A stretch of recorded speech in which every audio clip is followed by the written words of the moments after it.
Welcome to the final part of our marine insurance series for MEO Class I. In the previous two parts, we learned the fundamentals of marine insurance, the difference between hull and machinery insurance, and protection and indemnity insurance, the working of P&I clubs, various types of calls, and the complete claims handling process. In this final lecture, we'll study the advanced concepts that every chief engineer should understand. These include how a ship enters a P&I club, how annual renewal works, underwriting, loss ratio, deductibles, loss prevention, FD&D insurance, charterers P&I, war risks insurance, sanctions, cyber risks, and finally, a complete revision of which insurance responds to different types of marine incidents. These topics are not only important for your MEO Class I oral examination, but they are also highly relevant in day-to-day shipping operations. So, let's begin with how a ship becomes a member of a P&I club. Slide 2. Entry into a P&I club. Unlike many commercial insurance companies, a ship cannot simply purchase P&I insurance by paying a premium. Before accepting a vessel, the club carefully evaluates the risk associated with that ship and its owner. Factors such as the type and age of the vessel, flag state, classification society, trading area, management standards, previous claims history, and compliance with the ISM code are all considered. For older ships or vessels considered higher risk, the club may also require a condition survey. During this survey, an independent surveyor assesses the vessel's overall condition and identifies any deficiencies that may increase future liabilities. Based on this assessment, the club may accept the ship, impose certain conditions, request corrective actions, or in some cases, refuse entry. The objective is to ensure that only acceptable risks enter the mutual pool, protecting the interests of all members. Slide 3. Annual renewal and loss ratio. Once a ship becomes a member, its insurance is reviewed every year. For most international group P&I clubs, the policy year begins on 20th February, which is the common renewal date.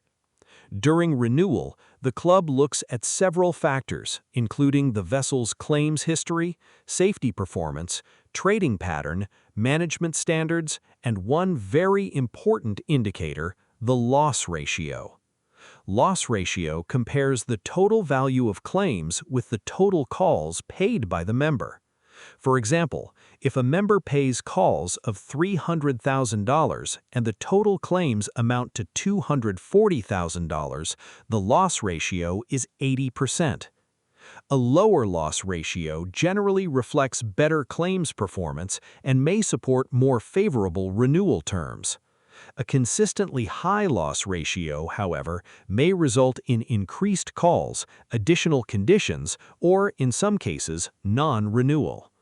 Remember, the club considers not only the amount of claims, but also why they occurred and whether they indicate a recurring safety issue. Slide 4. Underwriting and risk assessment. Underwriting is the process by which the P&I club evaluates the level of risk before deciding the terms of insurance. Several factors influence this assessment, including the ship's age, vessel type, gross tonnage, cargo carried, trading area, crew competence, management quality, previous claims experience, and previous claims experience. Based on this evaluation, the club determines the appropriate estimated total call, which represents the expected contribution from the member for that policy year. Another important concept is the deductible, sometimes called retention. This is the portion of a claim that the member agrees to bear before the club indemnifies the remaining covered amount. For example, if a covered claim is $120,000 and the deductible is $20,000, the member pays the first $20,000 and the club pays the remaining $100,000, subject to the club rules. Good underwriting helps maintain fairness within the mutual system by ensuring that higher-risk members contribute appropriately. Slide 5. Loss prevention. One of the greatest strengths of a P&I club is that it does much more than simply pay claims. The club actively helps members prevent accidents by issuing safety circulars, publishing technical guidance, conducting seminars and webinars, sharing lessons learned from previous casualties, and providing practical recommendations to improve onboard safety. After a significant incident, the club may recommend additional crew training, improvements to navigation procedures, enhanced cargo handling practices, or changes to the company's safety management system. This approach benefits everyone. Fewer accidents means safer ships, lower financial losses, improved environmental protection, and better renewal prospects for members. An important principle to remember is that preventing one serious casualty is always more valuable than successfully settling a claim after the damage has already occurred. Slide 6. Freight, Demurrage, and Defense Insurance. So far, we've discussed insurance that protects shipowners against third-party liabilities. Now let's look at a different type of cover called Freight, Demurrage, and Defense, or FD&D insurance. Unlike standard P&I insurance, FD&D does not pay compensation for injuries, pollution, or cargo damage. Instead, it covers the legal costs and expenses involved in commercial disputes. Typical examples include disagreements over charter party terms, unpaid freight, demurrage claims, hire disputes, bills of lading, and other contractual issues arising during the commercial operation of the vessel. Imagine a situation where a charterer refuses to pay freight because they claim the cargo was delivered late. The dispute may require legal advice, arbitration, or court proceedings. FD&D helps cover these legal expenses, making it easier for the member to defend or pursue legitimate contractual claims. Remember, FD&D is a legal expenses insurance, while P&I is a third-party liability insurance. This distinction is frequently asked in MEO Class I oral examinations. Slide 7. Charterers P&I Insurance. Until now, we've mainly focused on shipowners. However, charterers can also face significant liabilities during the operation of a vessel. For this reason, many charterers obtain charterers P&I insurance, which is specifically designed to cover liabilities arising from their contractual responsibilities. Depending on the type of charter, whether it is a time charter, voyage charter, or bareboat charter, the liabilities may include cargo claims, pollution, collision liabilities, damage to the hired vessel, or certain fines where cover is available. The important point is that the liabilities of a charterer are different from those of a shipowner. Therefore, their insurance requirements are also different. Whenever you analyze a merit incident, first identify who is legally liable, the shipowner, the charterer, or another party. Only then can you determine which insurance policy may respond. Slide 8. War Risks Insurance. One common misunderstanding is that P&I insurance covers every possible marine accident. In reality, standard P&I cover generally excludes losses directly caused by war and similar hostile events.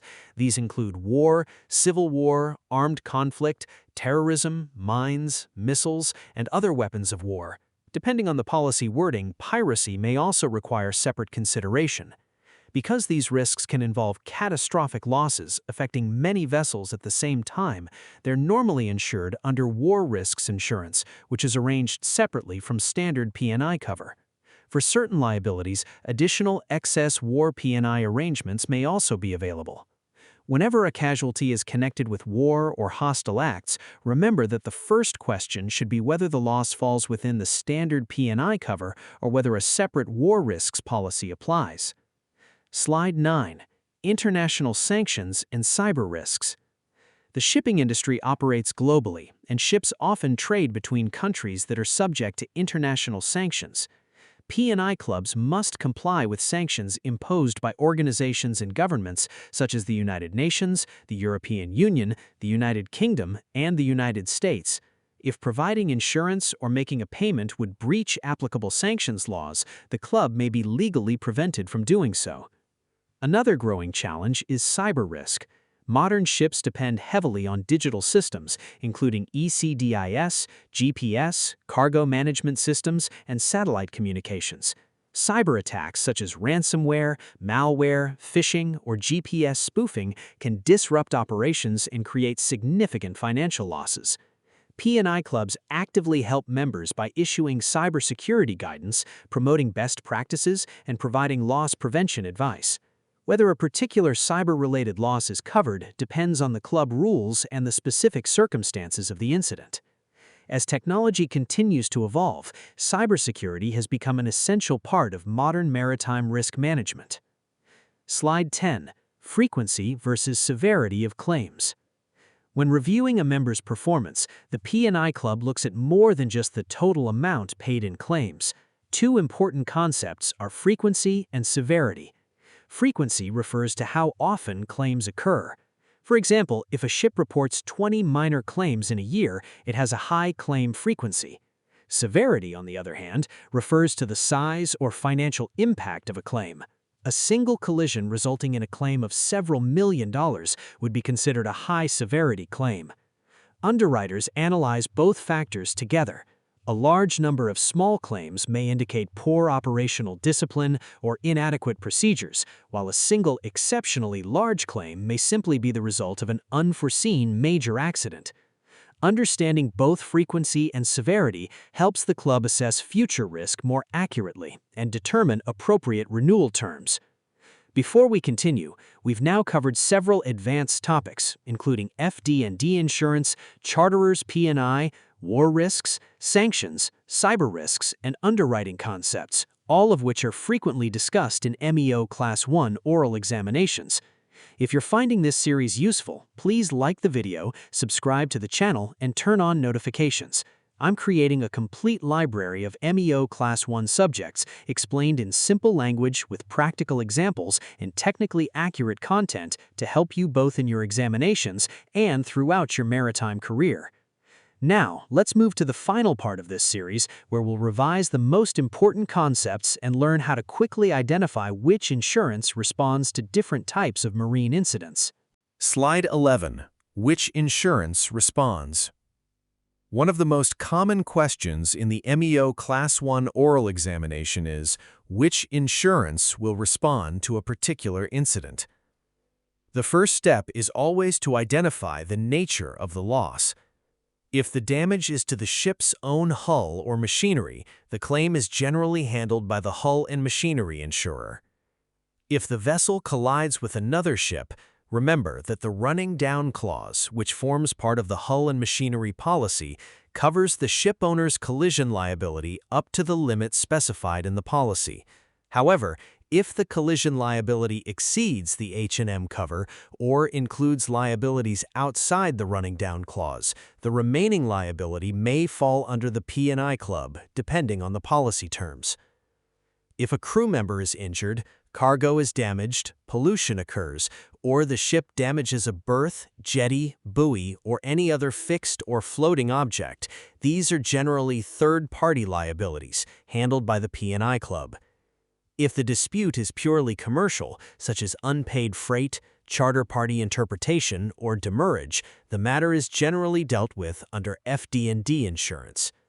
Finally, if the incident has resulted directly from war or another excluded war-related peril, look to the war risks insurer.